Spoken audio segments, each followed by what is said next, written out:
afternoon, everyone. Welcome to Delta Entertainment. I am your host, Lika Kenobi. And before we get started, would like you guys please hit that like button and please subscribe to my channel. Thank you all so much for being here. All right, let's get into this. So we have articles that are from yesterday, and there's one that we're going to talk about. One is about his Disney's Bob Iger discussing his quarterly earnings that he did on yesterday's article.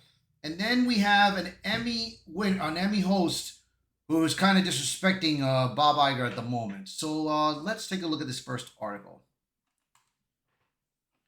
Bob Iger responds to questions on parks, streaming, and Disney earnings call for May 7th.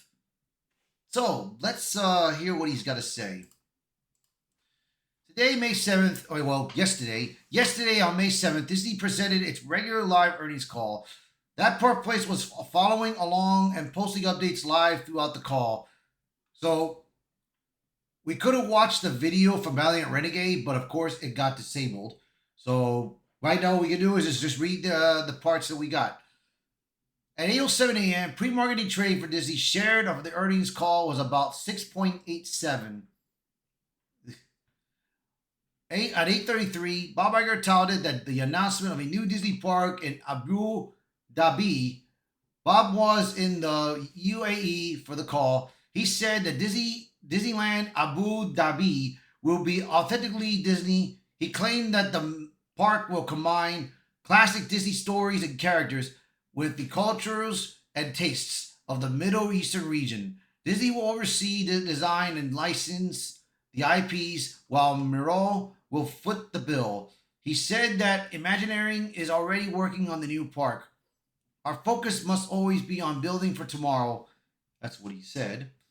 At 8:38, Bob touted the success of the Disney Experiences division, crediting domestic offerings with much of the success. At 8:40, Iger bragged about the success of Thunderbolts, stating that it's #1 movie in the world. However, Thunderbolts had a lackluster opening weekend boxes of $774 million that put it behind even noted flop Captain America Brave New World. Yeah, Bob Iger's praising for it to be successful, but it was lower weekend box office than Captain America, so that's not a success. At 8:43, Iger opened the meeting to question. Morgan Stanley representative questioned the company's streaming strategy. He asked if the company is seeing benefits to its broader content strategy within Disney Plus. Iger stated that the presence of Hulu embedded in Disney Plus with the addition of sports content was having a positive impact. He claimed that churn was down as a result. Iger also called it a fully integrated experience between Disney, Hulu, and live sports. He called it unrivaled in terms of variety. At 8:48, Wells Fargo representatives asked how Disney settled on Abu Dhabi as the location for the Middle Eastern Disneyland. Iger claimed Disney studied the region very closely and called the selection an endorsement of the region.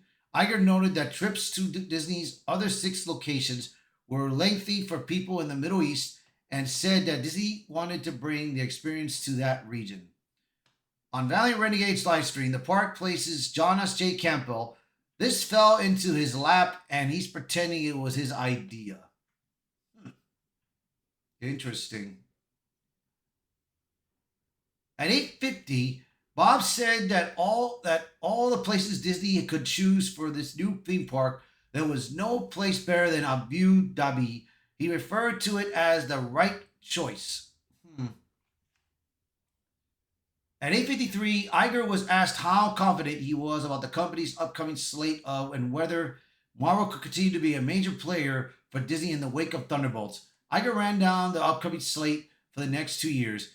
As it pertains to Marvel, Iger said that in the zeal to flood streaming with more content, he learned that quantity does not mean quality. He admits that Marvel lost something over recent years, but the company is committed to enhance quality for Marvel films. Yeah, we'll see. We shall see on that one. At 8:54, Iger was asked if Disney was merely licensing out its IP for the Abdul Dubai Dhabi theme park. Iger admitted that Miro is footing all the capital and that Disney will be making a royalty. He said that he's not concerned about the company's commitment to quality. He called it a license arrangement, but noted Disney will be there to ensure the quality that peoples are used to. At 8:57, Iger noted that next week there will be an announcement regarding a new name and pricing for the ESPN flagship service. Eventually, I got to stop using that word. 901, a question was asked about the demand in the US market for Disney experiences and how that's changed since last quarter. The note of they're currently being upended by Universal's Epic Universe in Orlando. Disney claimed that the outlook for experiences is strong and touted resort bookings for the third and fourth quarter. They claimed attendance was still good. Disney declined to comment on the projections for 2026. They were asked about the softness of Disney's theme market in China. They claimed attendance was still good, but per capita spending was down. 902, the Disney earnings call continued with a question about the international market coming into Disney's domestic theme parks. Company representatives stated that the number has not gotten back to pre-lockdown levels, but that it's still in double digits. They said they're more than making it up for with a domestic attendance and describe attendance at the parks as per being terrific. Iger and then 904, Iger was asked about additional international locations for Disney parks. He said that he's not ruling out the possibility of another location, but noted there are no immediate plans for an eighth park. He claimed that they were investing 30 billion in Florida and California experiences. Valley Renegade wondered about aloud on his live stream where that Florida investment included cruise ships. At 907, the final Disney earnings call question was on the 30 billion expansion. Significantly, how it would drive attendance and improve the guests' experience. Iger claimed that the guest experience is most important to them. He noted they are looking to add capacity so they can let more people in without sacrificing the experience. He noted that there's a lot of land and a lot of IP, but then touted the announced Walt Disney World and Disneyland expansions, Villains Land, Pandora, which don't use much additional space. Most of the announced areas will use existing land, tearing down classics, attractions like Muppet Vision 3D and Rivers of America. You know, Bob Iger thinks everything is going well and success, but everybody knows that it's not been, bro. Parks are half empty, you know, and Disney's trying to double down. They're trying to lower prices to try to compete with Epic Universe. But I don't think it's going to be a problem for Epic Universe, man. I think Epic Universe is going to still win, despite the Virtua Q situation with the Harry Potter ride. So we'll see. But we got another article here that we're going to talk about right now. So let's take a look at this. All right. Emmy host Nate Bargatze rips Bob Iger in blistering Disney comment. That guy doesn't care about the audience. And that's true. If Bob Iger really cared, if he really cared, after Bob Chapek got fired, Bob Iger could have just turned around and got rid of all the political woke DI nonsense and told Kevin Feige, start making good entertainment and start making good stories on Marvel. Kathleen Kennedy, the same way. But he didn't. He ignored it, and that's why everything we are at now at this stage has been coming into ruin. So, do I think it's going to be successful? Nope. So let's take a look at this article and see what you guys think. Conservative comedian and Emmy host Nate Bargatze stood up to one of the most powerful men in Hollywood, CEO Bob Iger. Nate Bargatze may be known for his clean, political comedy, but that doesn't mean he won't speak up when it comes to what matters, respecting the audience. In a new cover story of Esquire, the Emmy Awards host didn't mince words when asked who his the biggest influences were. Bargatze named four icons: Jerry Seinfeld, Judd Apatow, Adam Sandler, and Walt Disney. but it was his clarification about Disney that turned heads. I meant Walt Disney, the person, Bargates explained, making it clear he wasn't referring to the modern day corporate empire. Why? Because in Bargates' view, Walt Disney generally cared about what he created, and more importantly, the people he created for. Now Disney is run by a guy that's just a businessman. He added, referencing current Disney CEO Bob Iger, well, that guy doesn't care about the audience.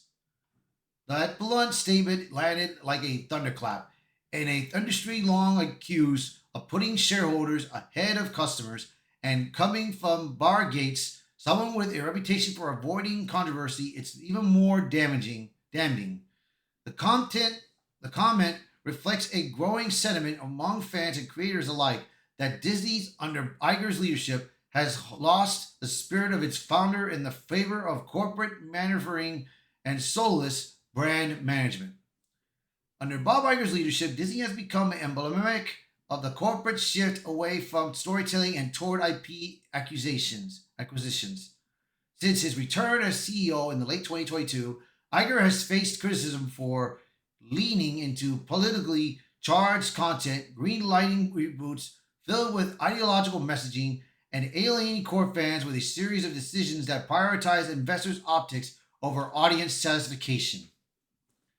From the mishandling of Star Wars to the lukewarm response to the Marvels and the live action Snow White debacle, many see Iger's tenure as a period where Disney has lost touch with everyday viewers, theme park prices have skyrocketed, beloved attractions have been closed or altered in the name of modernization, and streaming services under the Disney umbrella have flooded audiences with content some feel is more focused on messaging than magic, which is true. For someone like Bargates, who builds this brand around respecting his audience and creating content for everyone, it's not hard to see why he'd take issue with Iger's approach. In Bargates' world, the customer still matters. In Iger's, that settlement feels increasingly optional. To Bargates, entertainment isn't about exploiting IP, it's about connection.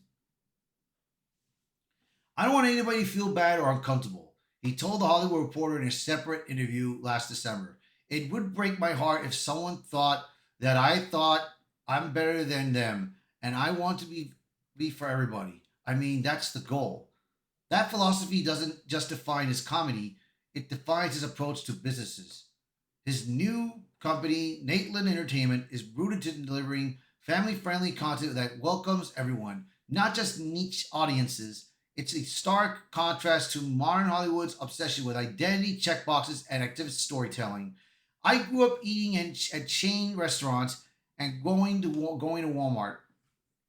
I'm on board with selling everything to everybody. A lot of times, people will be more like, "My comedy isn't for everybody," and there's a pride in that, but it just never clicked for me. I was always like, "Why would you not want everybody to come to your show?" It's that inclusive of those that makes Bargates such an outlier in today's entertainment landscape, and why his jab at Iger resonates beyond just one man. It's about the industry's drift from the values that made it great. With Bargates set to host the 2025 Emmys and starring in the upcoming TriStar comedy, The Breadwinner, alongside Mandy Moore, his voice is only getting louder, and with millions of fans drawn to his sincerity, reliability, and genuine respect for the audience, that voice may be exactly what Hollywood needs to hear right now. Yeah, that's good. Bravo for him, bro. Bravo for this guy, dude. Nate, bravo for you, man. So, yeah, man. And that's what's going on with Disney, man. Disney, Bob Iger, he doesn't care about the fans. If he did, he would have done that when he came back. He would have told Kevin Feige and Kathleen Kennedy, enough of this message, enough of this woke DI nonsense. Start making good stories. Give the fans what they want. But of course, he doesn't. He keeps on going. So that's going to be it for this article. So you guys let me know in the comments, what do you guys think of this, man? So please share this video, post a comment below, let me know your thoughts. And as always, thank you all so much for watching this video, and thank you for being part of the channel. And I hope to see you guys until next time. Bye, everyone.